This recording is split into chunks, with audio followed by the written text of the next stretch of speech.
Hey, I want to say hi to the new faces and Linda, right? And Linda and Teal, and a couple other people have subscribed. And you're right, it may not look like it, but I'm needed here.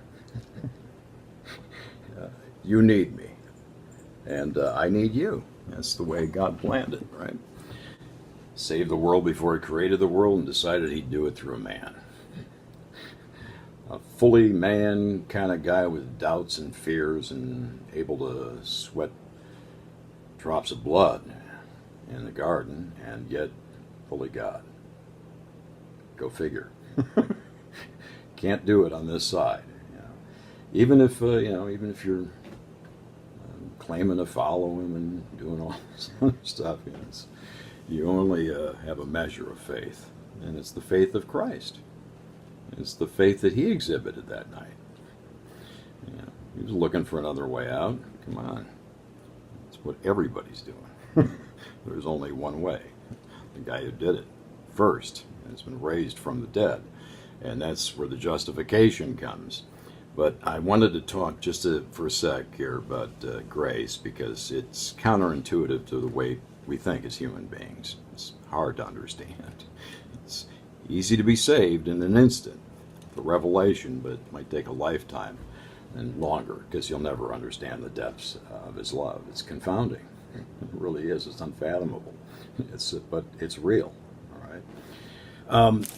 I think what would help, I wish I would have gotten this, but hey, no regrets. It would be unprofessional.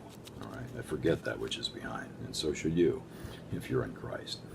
But it would have been nice to understand, just real simply, that there's a lot of Judaic teaching in Christianity that doesn't belong there. Okay, the bloodline is there. That's the important thing. If you look at Luke, he came out of the house of David, and that goes all the way back to Adam. But as far as the teaching that's infiltrated and has become a part of Christianity, so-called, in North America, there's a little and a lot, but it doesn't take much to kill things, that letter of the law, and they sneak it back in. A better way to go, and I think it doesn't negate, and it doesn't conflict in any way with the gospel. The sins have been buried, and God's not imputing sins against man. It makes perfect sense. How could he?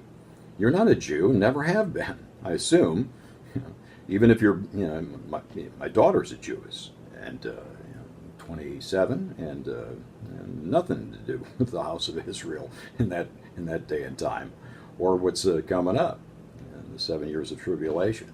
But I think the better stance to take on sin is, and this is what people don't want to do, everything's permissible, but not everything's beneficial. In other words, you're growing up. Never had a contract with you. He saved you by his grace, and now he wants to walk wisely, make wise decisions. Everybody can do it, but not many people want to. A lot of times they want that leash on them. God's not really out to micromanage your life. He wants to fall into his arms and know that he's loved, and that you fall, you get up again. But he's reconciled everybody on the same terms by getting rid of the sin problem. So if you want to perceive something as sin, it's in essence doing the same thing that Paul was railing about. You're remaining an enemy of God in your own mind, saying that something is there that he's doing that he's not doing, which I think would be far worse than maybe having a cigarette or something every once in a while. Whatever it is you're feeling that puts you on the same level as Charlie Manson,